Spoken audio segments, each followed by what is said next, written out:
अस्सलाम वालेकुम स्टूडेंट्स, उम्मीद है आप लोग सब खैर-ओ-आफ़ियत से होंगे। तो आज हम सेकेंड फिज़िक्स का लेक्चर नंबर 2 स्टार्ट करते हैं। लेक्चर नंबर 2 जो कि है कूलम्स लॉ। पहला ही टॉपिक है हमारे पास चैप्टर 12 का। कूलम्स लॉ पढ़ने से पहले मैं थोड़ा सा आपको पहले चैप्टर की तरफ लेके आऊँ। तो पहले चैप्टर में हमने चार्जेस की प्रॉपर्टीज़ पढ़ी थी, उनमें बड़ी इंपॉर्टेंट एक प्रॉपर्टीज़ पढ़ी थी। वो ये थी कि like charges repel and unlike charges attract each other. मतलब लाइक चार्जेस जो हैं वो एक दूसरे पे फोर्स लगाते हैं, अनलाइक चार्जेस भी फोर्स लगाते हैं। ठीक है, अब हम आ जाते हैं कूलम्स लॉ के ऊपर। अब कूलम ने क्या बताया? कूलम ने बच्चों क्या बताया?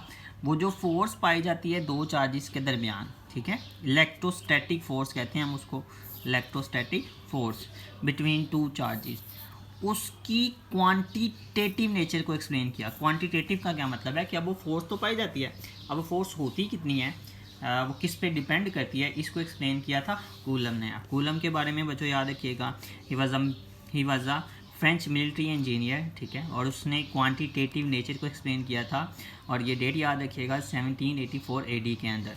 ठीक है, अब हम आ जाते हैं इसकी स्टेटमेंट के ऊपर। अब स्टेटमेंट में इसने क्या कहा कि वो फोर्स किस पे डिपेंड करती है। तो स्टेटमेंट के मुताबिक the force between two point charges is directly proportional to the product of the magnitudes of the charges and inversely proportional to the square of the distance between them. So very important बच्चों, याद रखिएगा कि हमारे पास दो point charges हों। अब point charge क्या होता है बच्चों? पॉइंट चार्ज के बारे में एक डेफिनेशन याद रख लीजिएगा। A charge with zero dimension is called point charge. या कोई से दो चार्जेस हों तो उनको पॉइंट चार्जेस कब कहेंगे? मतलब ये हमारे पास चार्जेस हैं, फर्ज कर लो, तो ये पॉइंट चार्जेस कब होंगे बच्चों? जब उनके दरमियान ये वाला डिस्टेंस जो है, ठीक है, जिसको हम आर का हुआ है, this distance is greater than their size. मतलब इनके डायामीटर, एक इंडिविजुअल के डायामीटर से अगर ये डिस्टेंस ज़्यादा है तो ये दोनों चार्जेस जो है हमारे पास पॉइंट चार्जेस होंगे। ठीक है, तो अब हम बात करते हैं इस फोर्स की। तो कूलम ने कहा कि दो चार्जेस के दरमियान, ये दो चार्जेस हैं, इनके दरमियान जो फोर्स पाई जा रही है, अगर तो ये पॉजिटिव चार्जेस हैं दोनों, ठीक है, तो इनमें फोर्स ऑफ रिपल्जन पाई जाएगी। लेकिन अगर एक हमारे पास नेगेटिव है, दूसरा पॉजिटिव है, तो इनके दरमियान फोर्स ऑफ अट्रैक्शन पाई जाएगी। ठीक है, तो बच्चों याद रखिएगा, तो ये जो फोर्स होती है वो क्या, कूलम ने क्या कहा कि ये जो फोर्स होती है दो चार्जेस के दरमियान, ये डिपेंड करती है on the magnitude, product of magnitudes of charges. मतलब इन दो चार्ज, ये जो दो हमारे पास चार्ज हैं, इनकी मैग्नीट्यूड मतलब इनका साइज़, इनके ऊपर चार्ज कितना है। जितना दो चार्जेस की मैग्नीट्यूड ज़्यादा होगी, जितना इनका साइज़ ज़्यादा होगा, जितने ये बड़े चार्जेस होंगे, उतनी ही फोर्स ज़्यादा होगी। और दूसरा inversely proportional to the square of distance. तो स्क्वायर ऑफ डिस्टेंस मतलब इन दोनों के सेंटर को मिलाने वाला जो डिस्टेंस है, इसको जितना हम इंक्रीज़ करते जाएंगे उतनी ही ये फोर्स कम होती जाती है। ठीक है, तो इसका प्रोडक्ट ऑफ मैग्नीट्यूड्स, जो मैग्नीट्यूड्स की प्रोडक्ट है उसके साथ डायरेक्ट रिलेशन है, और जो डिस्टेंस है उसके साथ इनवर्स रिलेशन है। अगर हम इन दोनों एक्सप्रेशन को कंबाइन करें तो हमारे पास कंबाइनिंग बोथ एक्सप्रेशंस एक इकट्ठा एक्सप्रेशन आता है जो कि F is equal to Q1 Q2 over R square. अब यहाँ पे हमारे पास है बच्चों प्रोपोर्शनैलिटी का साइन है, और हमें पता है जब भी हम प्रोपोर्शनैलिटी के साइन को ख़त्म करते हैं तो हमारे पास इक्वलिटी आती है विद अ यूनिट। और यहाँ पे जो यूनिट यूज़ किया था दैट वाज K। ठीक है, ये यूज़ किया था कूलम ने, K यूज़ किया था, और ये है कांस्टेंट ऑफ प्रोपोर्शनैलिटी, और इसको बच्चों हम कूलम्स कांस्टेंट भी कहेंगे, कूलम्स कांस्टेंट भी कहते हैं। और ये हमारे पास एक फोर्स का फार्मूला आ गया जो कि क्या है, मैग्नीट्यूड ऑफ कूलम्स फोर्स। इस फोर्स को बच्चों जो कि दो चार्जेस के दरमियान पाई जाती है, इलेक्ट्रोस्टैटिक फोर्स, जो कि कूलम ने एक्सप्लेन किया था, तो इसको हम कूलम्स फोर्स भी कहते हैं। तो ये एक हमारे पास एक्सप्रेशन आ गया।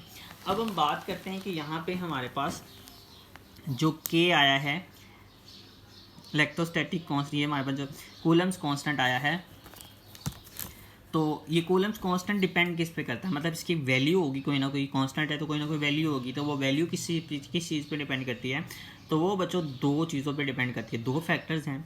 सबसे पहले nature of medium between the charges, and next is system of units. मतलब ये जो हमारे पास दो चार्जेस हैं, इनके दरमियान मीडियम क्या है। यहाँ पे मीडियम क्या है? मीडियम स्पेस हो सकती है, ये मीडियम कोई मतलब हम यहाँ पे कोई कंडक्टर प्लेस कर दें, कोई इंसुलेटर प्लेस कर दें, या खाली ये फ्री स्पेस हो, तो ये इस चीज़ पर डिपेंड करती है कि यहाँ पे मीडियम कौन सा है। ठीक है, तो दो चीज़ों पे डिपेंड करती है।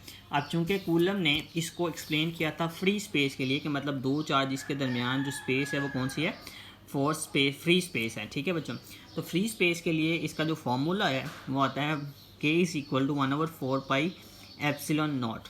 अब एप्सिलॉन नॉट को बच्चों हम यहाँ पे जो यूज़ हो रहा है इसको हम इलेक्ट्रिकल कांस्टेंट भी कहते हैं, और इसको परमिटिविटी ऑफ फ्री स्पेस भी कहा जाता है। ठीक, परमिटिविटी का मतलब कि फ्री स्पेस में फोर्स जो है, मतलब फ्री स्पेस जो है वो इस फोर्स को कितने पास होने की इजाज़त दे रही है, इसको परमिटिविटी ऑफ फ्री स्पेस भी कहते हैं। तो बच्चों याद रखिएगा, इसकी जो वैल्यू फ्री स्पेस की, परमिटिविटी ऑफ फ्री स्पेस की जो वैल्यू होती है that is epsilon naught is equal to 8.85 × 10⁻⁻12 coulomb square पर न्यूटन पर मीटर स्क्वायर। सो हमारे पास अगर हम k की वैल्यू निकालें यहाँ से, तो इस एप्सिलॉन नॉट की वैल्यू अगर यहाँ पे पुट की जाए तो, और 4 और पाई की वैल्यू आपको पता है, तो यहाँ पे अगर हम पुट करें तो हमारे पास जो स्पेस के लिए k की वैल्यू आती है वो बच्चों आती है 9 × 10⁹ न्यूटन मीटर स्क्वायर पर coulomb square.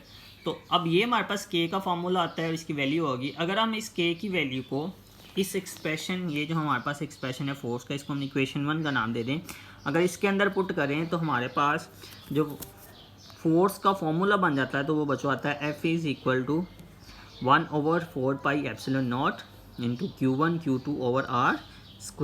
So this is the Coulomb's force in free space. तब दो चार्जेस के दरमियान फ्री स्पेस हो तो तब फोर्स का जो फॉर्मूला आता है बच्चों वो हमारे पास ये आता है। इस फॉर्मूले को याद रखिएगा। नेक्स्ट लेक्चर के अंदर हम इंशाल्लाह इसकी फोर्स की जो चूँकि फोर्स वेक्टर क्वांटिटी होती है तो वेक्टर क्वांटिटी के बारे में पढ़ेंगे, इसकी वेक्टर फॉर्म पढ़ेंगे, और फिर हम देखेंगे कि अगर यहाँ पे हम फ्री स्पेस की जगह कोई और मीडियम प्लेस कर दे तो उसका क्या असर होता है मीडियम का। ठीक है, तो इस लेक्चर को अच्छे से रिवाइज़ कीजिएगा नेक्स्ट लेक्चर से। तब तक के लिए अल्लाह हाफिज़।